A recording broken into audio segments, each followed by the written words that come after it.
SL. ಭೈರಪ್ಪನವರ ಗ್ರಹಣ ಕಾದಂಬರಿಯ ಮುಂದುವರಿದ ಭಾಗ 18. 5 ನಿಮಿಷ ಹಾಗೆ ಕುಳಿತ ಮೇಲೆ ಪ್ರಿನ್ಸಿಪಾಲರಿಗೆ ತಾವು ಬಂದ ಉದ್ದೇಶವನ್ನು ನೆನಪು ಮಾಡಿಕೊಂಡು ಹೇಳಿದರು. ಒಂದು ಅಂಶ ಕೇಳೋಣ ಅಂತ ಬಂದೆ. ನನ್ನ ತಿಳುವಳಿಕೆಗೋಸ್ಕರ ಸ್ವಾಮಿಗಳನ್ನು ಪ್ರಶ್ನೆ ಮಾಡುವ ಉದ್ದಟತನದಿಂದ ಬಂದಿದ್ದಾನೆ ಅಂತ ಭಾವಿಸದಿದ್ದರೆ ಅರಿಕೆ ಮಾಡ್ಕೊತೇನೆ ಎಂದು ಪ್ರಿನ್ಸಿಪಾಲ್ ಅವರು ಹೇಳಿದರು. ಹೇಳಿ, ಸಂಕೋಚ ಬೇಡ ಎಂದು ಸ್ವಾಮಿಗಳು ಕೇಳಿದರು. ನಾನು ವೇದಾಂತದಲ್ಲಿ ಹೆಚ್ಚು ಓದಿಲ್ಲ, ಆದರೆ ಬ್ರಹ್ಮಚರ್ಯದಿಂದ ತಪಸ್ಸು ಸಿದ್ಧಿಸುತ್ತೆ. ಅದನ್ನು ಬಿಟ್ಟರೆ ಮನುಷ್ಯನ ಮಹಿಮೆ ಎಲ್ಲ ನಷ್ಟವಾಗುತ್ತೆ ಅಂತ ಓದಿದ್ದೀನಿ. ಉದಾಹರಣೆಗೆ ಪರಮಹಂಸರು, ಅರವಿಂದರು, ಗಾಂಧಿಯವರು, ವಿವೇಕಾನಂದರು ಎಂದು ಅವರು ಮಾತನ್ನು ಪೂರೈಸುವ ಮೊದಲೇ ಸ್ವಾಮಿಗಳು ಹೇಳಿದರು. ನಿಮ್ಮ ಪ್ರಶ್ನೆ ಅರ್ಥವಾಯಿತು. ಈ ಮಾತನ್ನು ಈ ಮಹನೀಯರು ಎಲ್ಲಿ, ಯಾವ ಸಂದರ್ಭದಲ್ಲಿ, ಯಾವ ಅರ್ಥದಲ್ಲಿ ಹೇಳಿದ್ದಾರೆ ಎನ್ನುವ ವಿವರ ನಮಗೆ ಈಗ ಬೇಡ. ಬ್ರಹ್ಮಚರ್ಯ ಅಂದರೆ ಏನು ಅನ್ನುವುದನ್ನು ವಿಚಾರ ಮಾಡಬೇಕು. ಆದರೆ ಅದಕ್ಕಿಂತ ಮುಖ್ಯ ಅಂಶವನ್ನು ನೀವು ಯೋಚನೆ ಮಾಡಿ. 16ನೇ ವಯಸ್ಸಿಗೆ ಮದುವೆಯಾಗಿ ಆಮೇಲೆ ಬಹಳ ವರ್ಷ ಸಂಸಾರವನ್ನುಂಡು ಸಾಕಷ್ಟು ಮಕ್ಕಳಾದ ಮೇಲಲ್ಲವೇ ಗಾಂಧೀಜಿಯವರು ಬ್ರಹ್ಮಚರ್ಯದ ಘೋಷಣೆ ಮಾಡಿದ್ದು. ಅರವಿಂದರು ಮದುವೆ ಆಗಲಿಲ್ಲ, ಆದರೆ ಅವರ ಆಶ್ರಮದಲ್ಲಿ ಒಬ್ಬ ಮಹಿಳೆಗೆ ಯಾಕೆ ಅಂತ ಪ್ರಮುಖ ಸ್ಥಾನ ಕೊಟ್ಟರು? ತಾವು ಧ್ಯಾನಕ್ಕೆ ಕೂಡುವ ಕೋಣೆಗೆ ಆಕೆಯಲ್ಲದೆ ಮತ್ತೆ ಯಾರೂ ಬರಕೂಡದೆಂಬ ನಿರ್ಬಂಧವನ್ನು ಯಾಕೆ ಹಾಕಿದರು? ನಾನು ಈ ಮಹನೀಯರ ಪಾವಿತ್ರ್ಯವನ್ನು ಅಲ್ಲಗಳೆಯುವುದಿಲ್ಲ. ಅವರಲ್ಲಿ ದೈಹಿಕ ಸಂಬಂಧ ಇರಬೇಕಿಲ್ಲ. ಆದರೆ ಒಬ್ಬ ಹೆಂಗಸು ತಮಗೆ ನೋಡಿಕೊಂಡು ತಾನೂ ಸಾಧನೆ ಮಾಡಿ ತಮ್ಮ ಸಾಧನೆಗೆ ಸಹಾಯಕಳಾಗಿರಬೇಕು ಅನ್ನುವ ಬಯಕೆ, ಅಗತ್ಯಗಳನ್ನು ಯಾವ ಗಂಡಸು ತಾನೇ ಇಲ್ಲ ಅನ್ನೋಕ್ಕೆ ಸಾಧ್ಯ? ಆ ಸಾಧನೆ ಆಧ್ಯಾತ್ಮಿಕವಾಗಿರಬಹುದು ಅಥವಾ ಲೌಕಿಕವಾಗಿರಬಹುದು, ಅದು ಮುಖ್ಯವಲ್ಲ. ಬ್ರಹ್ಮಚರ್ಯಾಗಿದ್ದರೂ ಪರಮಹಂಸರು ಹೆಂಡತಿಯನ್ನ ಆಕೆಯ ತವರು ಮನೆಗೆ ಯಾಕೆ ಕಳಿಸಲಿಲ್ಲ? ತಾವು ಸ್ವತಃ ಅವಿವಾಹಿತರಾದರೂ ವಿವೇಕಾನಂದರು ವಿವಾಹಿತ ಗುರುವನ್ನು ಮತ್ತು ಅವರ ಪತ್ನಿಯನ್ನು ಯಾಕೆ ಒಪ್ಪಿಕೊಂಡರು? ಇವೆಲ್ಲ ಆಯಾ ಸಾಧಕರ ವೈಯಕ್ತಿಕ ರೀತಿ ವಿಧಾನಗಳು. ಒಬ್ಬರಂತೆ ಇನ್ನೊಬ್ಬರು ಇರಬೇಕು ಅಂತ ಇಲ್ಲ. ಬ್ರಹ್ಮರ್ಷಿ ವಸಿಷ್ಠರಿಗೆ ಮದುವೆಯಾಗಿ ಹಲವು ಮಕ್ಕಳಿದ್ದರು. ಅವರನ್ನು ಬ್ರಹ್ಮಚಾರಿನಾದರಿಗಿಂತ ಕಡಿಮೆ ಅಂತೀರಾ? ಪ್ರಿನ್ಸಿಪಾಲರ ವಿಚಾರವು ತಲೆಕೆಳಗಾಯಿತು. ಈ ಒಂದು ಅಂಶದಿಂದ ಸ್ವಾಮಿಗಳ ಮನಸ್ಸನ್ನು ಸ್ವಲ್ಪ ಮಟ್ಟಿಗಾದರೂ ಪ್ರಭಾವಿಸಬಹುದೆಂದು ಅವರು ಆಶಾಪೂರಿತ ಕಲ್ಪನೆಗಳನ್ನು ಮೆಲುಕು ಹಾಕಿಕೊಂಡು ಬಂದಿದ್ದರು. ಆದರೆ ಈಗ ತಾವು ಓದಿಕೊಂಡು ಬಂದದ್ದೆಲ್ಲ ಒಳಗೆ ಕೊಳೆತು ಹೋದ ಹಣ್ಣಿನಂತಾಗಿದೆ. ಸ್ವಾಮಿಗಳೇ ಹೇಳಿದರು, ಆದರೆ ನೀವು ಈಗ ಮಾತಾಡೋಕ್ಕೆ ಬಂದಿರುವ ವಿಷಯ ಅದಲ್ಲ. ಗೃಹಸ್ಥರಾಗುವ ನಿಮ್ಮ ನಿಶ್ಚಯವನ್ನು ಬಿಟ್ಟುಬಿಡಿ. ಅದರಿಂದ ಧರ್ಮ ವಿಪ್ಲವವಾಗುತ್ತೆ ಅಂತ ಹೇಳೋಕ್ಕೆ ಬಂದಿರಿ ಅಲ್ಲವೇ ಎಂದು ಸ್ವಾಮಿಗಳು ಕೇಳಿದರು.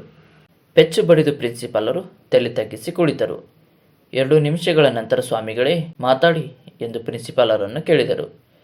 ಪ್ರಿನ್ಸಿಪಾಲರು ನೆಲಕ್ಕೆ ಹೇಳುವವರಂತೆ ಮಗುವನ್ನು ಕೆಳಗೆ ಮಾಡಿಕೊಂಡು ಸಣ್ಣ ಧ್ವನಿಯಲ್ಲಿ ಆಡಿದರು. ಧರ್ಮಕರ್ಮದ ವಿಷಯವಾಗಿ ತಮ್ಮಲ್ಲಿ ಅರಿಕೆ ಮಾಡಿಕೊಳ್ಳುವ ತಿಳುವಳಿಕೆ ನನಗಿಲ್ಲ. ನಾನೊಬ್ಬ ಮೂಢ. ಆದರೆ ಕಾಲೇಜಿನ ಅಭಿವೃದ್ಧಿ ಮಾಡುವಂತ ತಾವೇ ನನ್ನನ್ನು ನೇಮಿಸಿ ಆಜ್ಞಾಪಿಸಿದಿರಿ.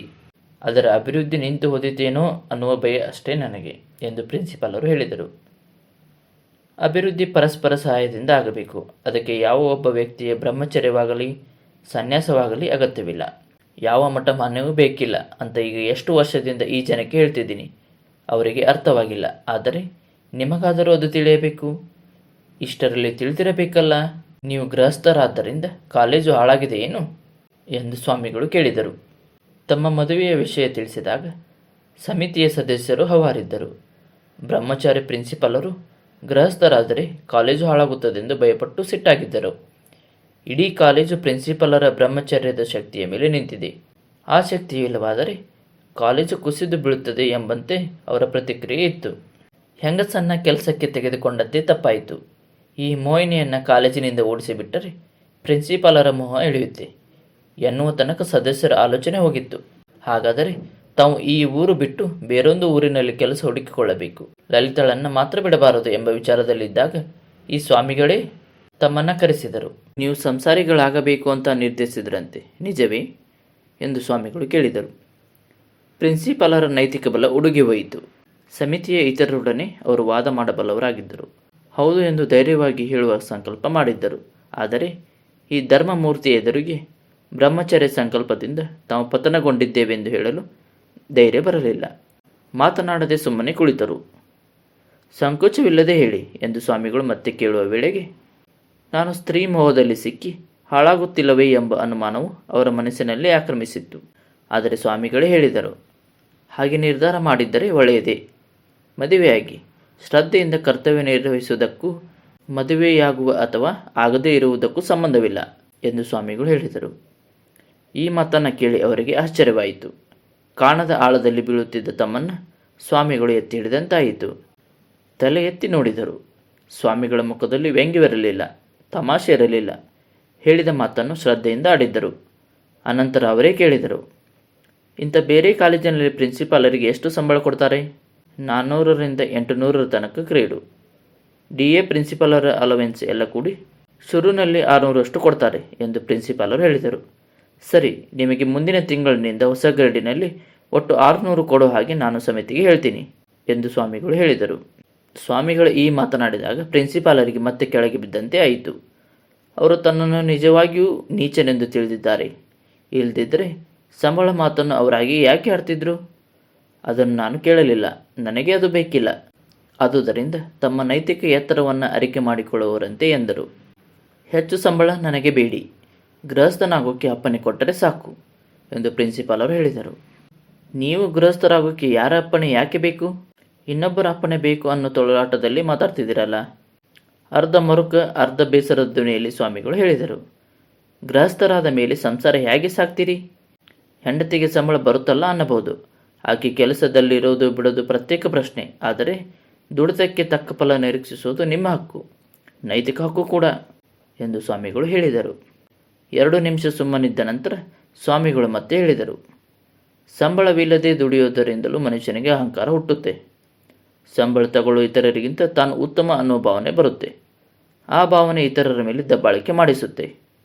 ಆ ಇತರರಲ್ಲಿ ಈ ದಬ್ಬಾಳಿಕೆಯನ್ನು ಸಹಿಸಿಕೊಂಡು ತಗ್ಗಿ ನಡೆಸುವ ನೈಚ್ಯ ಭಾವವನ್ನು ಹುಟ್ಟಿಸುತ್ತೆ. ಈ ಕೊನೆಯ ಮಾತುಗಳನ್ನು ಕೇಳಿ ಪ್ರಿನ್ಸಿಪಾಲರ ಮನಸ್ಸು ಖಿನ್ನವಾಯಿತು. ತಾನೇನಾದರೂ ಇದುವರೆಗೆ ಅಂತಹ ಅಹಂಕಾರವನ್ನು ತೋರ್ಪಡಿಸಿಕೊಂಡಿದ್ದೇನೆಯೇ?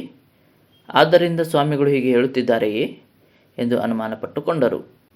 ಸ್ವಾಮಿಗಳೇ ಮುಂದುವರಿಸಿದರು. ಇದನ್ನು ನಿಮಗೆ ಅನ್ವಯಿಸಿ ನಾನು ಹೇಳ್ತಿಲ್ಲ, ಮನುಷ್ಯ ಸ್ವಭಾವ ಹೇಳ್ತಿದ್ದೀನಿ. ಒಂದು ಸಮಾಜ ಅಥವಾ ದೇಶ ಕಡು ಬಡತನದಲ್ಲಿರುವಾಗ ಇಂಥ ಉಚಿತ ಸೇವೆಗೆ ಅರ್ಥವಿದೆ.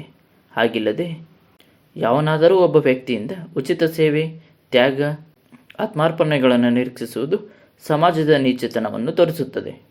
ಸ್ವಾಮಿಗಳ ಈ ಮಾತು ತಮಗೆ ಅರ್ಥವಾಯಿತೋ ಒಪ್ಪಿಗಾಯಿತೋ ಎಂಬುದನ್ನು ಪ್ರಿನ್ಸಿಪಾಲರು ಆಲೋಚಿಸಲಿಲ್ಲ. ಅವರ ಬಗೆಗೆ ಕೃತಜ್ಞತೆ ಹೆಚ್ಚಾಯಿತು. ಕೃತಜ್ಞತೆಯು ಭಕ್ತಿಯಾಯಿತು. ಭಕ್ತಿಯು ಭಯದಿಂದ ಕೂಡಿದ ಪಾವಿತ್ರ್ಯದ ಭಾವವಾಯಿತು. ಅವರಿಗೆ ನಮಸ್ಕರಿಸಿ ಹಿಂದಿರುಗಿದರು. ಅನಂತರ ಅವರ ಮದುವೆಯಾಗಿ ತಾವೇ ಲಲಿತಳನ್ನು ಕೆಲಸದಿಂದ ಬಿಡಿಸಿದರು. ಈ ಮಾತು ನಡೆದು ಹತ್ತಿರ 4 ವರ್ಷಗಳಾಗಿವೆ. ಅದೆಲ್ಲ ಈಗ ಪ್ರಿನ್ಸಿಪಾಲರ್ ನೆನಪಿಗೆ ಸ್ಪಷ್ಟವಾಗಿ ಬರುತ್ತಿದೆ. ಆದರೆ ಒಂದು ವ್ಯತ್ಯಾಸ ಅವರ ಮನಸ್ಸಿನಲ್ಲಿ ಎದ್ದು ಕೂತಿತ್ತು. ನಾನು ಬ್ರಹ್ಮಚಾರಿಯಾಗಿದ್ದೆ, ಗೃಹಸ್ಥನಾದೆ. ಆದರೆ ಸನ್ಯಾಸಿಗಳು ಹಿಂದಿನ ಆಶ್ರಮಕ್ಕೆ ಬರಬಹುದೇ? ಈ ಪ್ರಶ್ನೆಯನ್ನು ನಿನ್ನೆ ರಾತ್ರಿ ಶಾಸ್ತ್ರಿಗಳು ಕೇಳಿದ್ದರು. ಈಗ ತಮ್ಮ ಪುನಃ ಹೇಗೆ ಕೇಳುವುದು? ತಮ್ಮ ಮದುವೆಯ ಸಂಗತಿಯೂ ನೆನಪಿಗೆ ಬಂದು ಪ್ರಿನ್ಸಿಪಾಲರ ಮಾತಿನ ಶಕ್ತಿಯೇ ನಿಂತು ಹೋಗಿತ್ತು. ಆದರೂ ತಮ್ಮ ಸಂಕಲ್ಪ ಶಕ್ತಿಯನ್ನೆಲ್ಲ ಒಟ್ಟು ಸೇರಿಸಿಕೊಂಡು ಕೇಳಿದರು. ಸನ್ಯಾಸಾಶ್ರಮದಿಂದ ಗೃಹಸ್ಥಕ್ಕೆ ಬರುವುದು ಅಂದರೆ ಮೇಲಿನಿಂದ ಕೆಳಕ್ಕೆ ಬಂದ ಹಾಗಲ್ಲವೇ ಅಂತ ನನ್ನ ಮನಸ್ಸಿನಲ್ಲಿ ಒಂದು ಅನುಮಾನವಿದೆ. ದಯವಿಟ್ಟು ತಿಳುವಳಿಕೆ ಕೊಡಬೇಕು. ಸನ್ಯಾಸವನ್ನು ಮೇಲು ಅಂತ ಯಾವತ್ತು ಅಂದರೂ ಅವತ್ತು ಗೃಹಸ್ಥ ಕೀಳು ಅಂದ ಹಾಗೆ ಆಯಿತು. ಈ ಎರಡನ್ನೂ ಅತ್ಯಗತ್ಯವಾದ ಭಿನ್ನ ಭಿನ್ನ ಅಂತಸ್ತುಗಳು ಅಂತ ನಾನು ಭಾವಿಸೋದಿಲ್ಲ.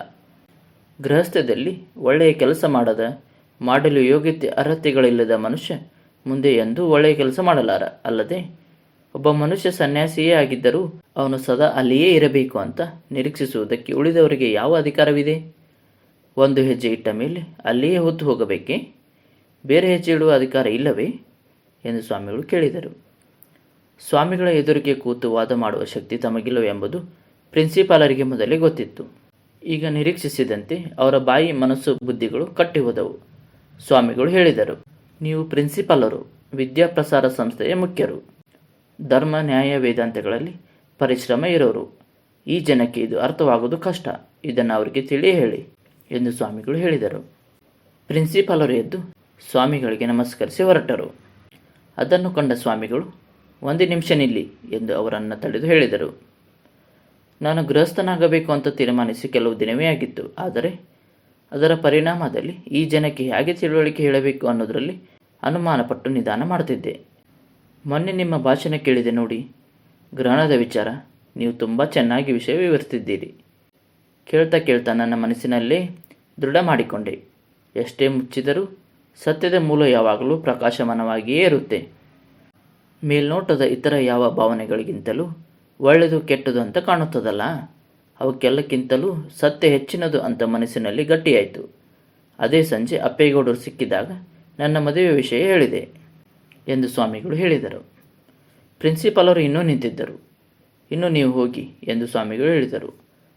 ಹೊರಗೆ ಬಂದು ಕಾಲಿಗೆ ಚಪ್ಪಲಿ ಮೆಟ್ಟಿಕೊಂಡು ಮರ ಗಿಡಗಳ ದಾರಿಯನ್ನು ಕಳೆದು ದೊಡ್ಡ ರಸ್ತೆಗೆ ಬಂದಾಗ ಪ್ರಿನ್ಸಿಪಾಲರ ಬುದ್ಧಿ ಸ್ವಾಮಿಗಳ ಮಾತಿನ ಅರ್ಥವನ್ನು ಗ್ರಹಿಸಲು ಪ್ರಯತ್ನಿಸುತ್ತಿತ್ತು. ಆದರೆ ಅವರ ಮನಸ್ಸು ಅಂತಃಕರಣಗಳು ಆ ಅರ್ಥವನ್ನು ದೂರ ದೂರ ದೂಡುತ್ತಿದ್ದವು. ಬ್ರಾಹ್ಮಣರ ಕೇರಿಯ ಹಿಂಭಾಗದಿಂದ ನಡೆದು ಉಪ್ಪಾರರ ಬೀದಿಯಲ್ಲಿ ಹೋಗುವ ಹೊತ್ತಿಗೆ ಅಧ್ಯಕ್ಷರಿಗೆ ಏನೆಂದು ಹೇಳುವುದು ಎಂಬ ಸಮಸ್ಯೆಯು ಅವರ ಮನಸ್ಸನ್ನು ಹಿಡಿದುಕೊಂಡಿತ್ತು. ಕತೆ ಮುಂದುವರಿಯುತ್ತದೆ.